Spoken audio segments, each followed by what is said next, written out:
అది కావాలంటే ఇది అనుభవించేయాలి.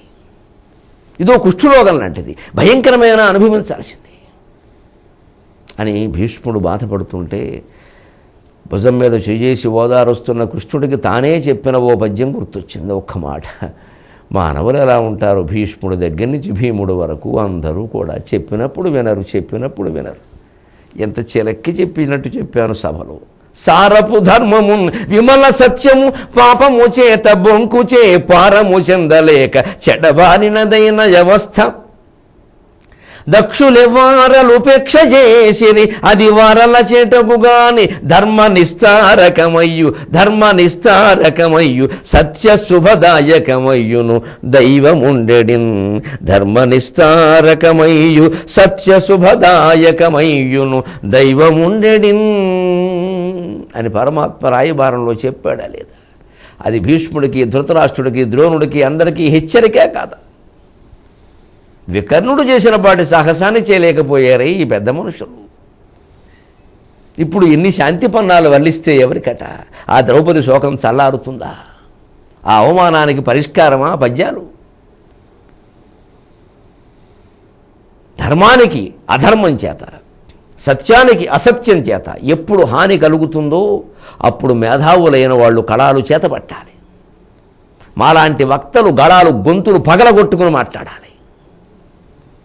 వీరుడైన వాడు కత్తి పట్టాలి. ఎవడరా ధర్మానికి హాని కలిగించేవాడు, అధర్మానికి ప్రవర్తిస్తున్నవాడు ఎవడరా, నా ప్రాణం పోయినా నేను సిద్ధంగా ఉన్నా. ఎంతమంది ఉన్నాం ఈవేళ? ఆలోచింతులుగాక మీరు. ఎందుకు ఇన్నేళ్లుగా గొంతు చించుకుంటున్నామో అర్థమవుతుంది. చాలా తేలిగ్గా హాయిగా వీటన్నిటి నుంచి తప్పించేసేసుకుని హాయిగా సుబ్రహ్మణ్య వైభవం, లలితా వైభవం, గణేష్ వైభవం, అన్ని వైభవాలు వింటుంటే ఎంత బాగుంటుందో. అన్ని వైభవాల్లాగే ఉంటుంది ప్రపంచం అంతా. కానీ లోకంలో వైభవం లేదు. లోకంలో రాక్షసత్వం తాండవిస్తుంది. మనం వైభవాలు వింటూ కూర్చుంటే ఎలాగా? ఆ వైభవం అక్కడికి వెళ్ళడం, దండం పెట్టుకోవడం, నమస్కారం చేసుకోవడం, అక్కడ మునిగేయడం, ఇంకో వైభవం విందామా, ఇంకోసారి మునిగేద్దామా? ఆధ్యాత్మికత వైభవాల్లో లేదండి, వాస్తవంలో ఉందండి. ఆ వాస్తవం మహాభారతం, ఆ వాస్తవం మన జీవితం.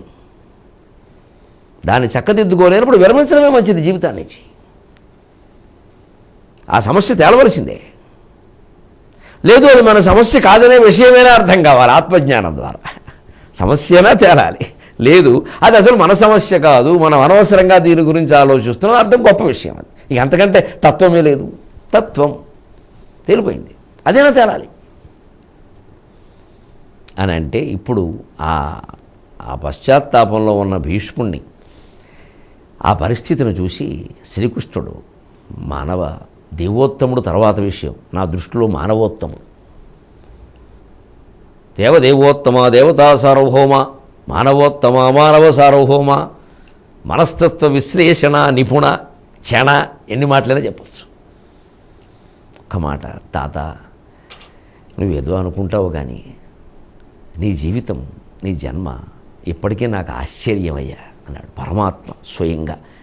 భీష్ముడు దాంతో ఒక్కసారి ఇలాగా తుడుచుకుని, ఏముంది నా జీవితంలో ఏమనుభవించానయ్యా? ఒక క్షణమందు ఊయల, మరొక్క క్షణం మన రోగశయ్య, వేరొక క్షణమందు వెన్నెల, మరొక్కట ఘూకపు కేక. ఏముందయ్యా ఇందులో? ఓసారి ఉయ్యాల, ఓసారి రోగశయ్య, ఓసారి వెన్నెల, ఓసారి గొడ్లగోబ కేక. ఏముందయ్యా నా జీవితంలో అంటే? లేదు నీ జీవితం గురించి మేము అలా అనుకోవట్లేదు. రాజటే రాగహీనుడటే. భీష్ముడి గురించి శ్రీకృష్ణుడి అభిప్రాయం తిక్కన గారి పద్యంలో వినంటే మీరు అదృష్టవంతులు. రాజటే రాగహీనుడటే, రాజిత సుందరమూర్తి ఎట్టే. ఒక్కసారి అంత అంపశయ్య మీద ఉన్న భీష్ముడికి ఎలాగో వల్ల ఇలా వెళ్ళి ఆ చెయ్యి ఇక్కడికి వెళ్ళింది. నేను అందంగా ఉంటా అంట కృష్ణుడు అంటున్నాడు. శ్రీకృష్ణుడు అంతటి వాడు జగన్మోహన సౌందర్యమూర్తి భీష్ముడు సౌందర్యాన్ని పొగుడుతున్నాడు. రాజటే రాగహీనుడటే, రాజిత సుందరమూర్తి ఎట్టే, విభ్రాజిత సంపదున్నతి విభాసిత వర్తనుడట్టే. విభ్రాజిత సంపదున్నతి విభాసిత వర్తనుడట్టే. రాజటే రగహీనుడటే రాజిత సుందరమూర్తి ఎట్టే విభ్రాజిత సంపదున్నతి విభాసిత వర్తనుడట్టే కామినీ రాజి మనోజ్ఞ భంగి చతురత్వఘనుండటే కామినీ రాజి మనోజ్ఞ భంగి చతురత్వఘనుండటే బ్రహ్మచర్య దీక్షాజిత మన్మధుండునటే బ్రహ్మచర్య దీక్షాజిత మన్మధుండునటే జన్మములిట్టివి ఎందు కల్గెనే జన్మములిట్టివి ఎందు కల్గెనే రాజ్యభోగములను ఛాద్యముల్ గావించే అంపశయ్య మీద ఆత్మయోగి రాజ్యభోగములను ఛాద్యముల్ గావించే అంపశయ్య మీద ఆత్మయోగి వినిచినాడు మనకు విష్ణు సహస్రము వినిచినాడు మనకు విష్ణు సహస్రము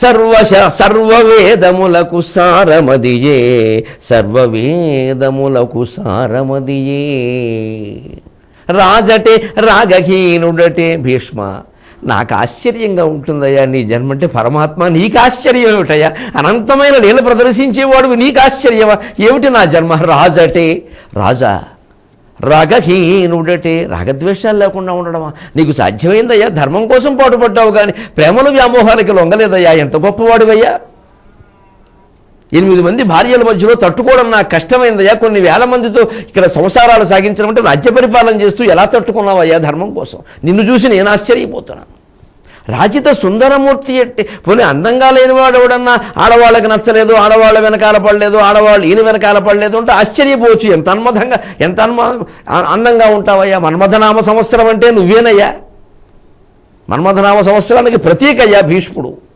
ఏమనుకుంటున్నావు నీ గురించి నువ్వు విభ్రాజిత సంపదున్నతి విభాసిత వర్తనుడట్టే పోనీ సంపదలకేం లోట అందంగా ఉన్నా కానీ సంపద లేకపోతే దరిద్రుడైతే స్త్రీలు ప్రేమించరేమో కామించరేమో పెళ్లి చేసుకోరేమో అనుకోవచ్చు మరి సంపదలు కూడా చాలా ముఖ్యంగా భావిస్తారు కదా 10K అని పెడుతున్నారు కదా ఈ మధ్యన ఇక ముందు నెట్లో పెడతారు 10K రోజులు పోయేయండి 1C కోటి సంపాదిస్తేనే మొగుడు కుదరదు లేతే కోటి ఎందుకంటే ఇప్పుడు జీతాలు వేస్తున్నారుగా వరుసగా వాడు కోటి వీడికి 2 కోటి ఇది ప్రమాదకరమైన వార్తలు ఇవి ఇక ముందు ఆడపిల్లలు సగ 1K 1C 1 crore సంపాదిస్తే రా నా దగ్గరికి లేత పో అంతే అలా వచ్చేస్తాయి మరి అలా సంపదలు కూడా ఉన్న విభ్రాజిత సంపదున్నతి విభాసిత సుందరం వర్తనుడట్టే పైగా కామినీ రాజి మనోజ్ఞ భంగి చతురత్వధనుండటే ఇది విచిత్రమైన మాట సరసమైన మాట విలాసమైన మాట దీనిని అతి సుందరమైనటువంటి తెలుగు భాషలో 23.5 గంటల్లో మనం ఉందాం అంతవరకు ఆ సుందరమైన తెలుగులోనే మాట్లాడదాం సెలవు మీ అభిప్రాయాలను సూచనలను మాకు తెలియచేయాల్సిన చిరునామా భక్తి TV care of Rachana television private limited road number 92 Jubilee hills Hyderabad 5,96,000 మా ఇమెయిల్ ఐడి bhaktihyd@gmail.com మా వెబ్సైట్ www.bhaktitv.in ఫోన్ నెంబర్ 9010222333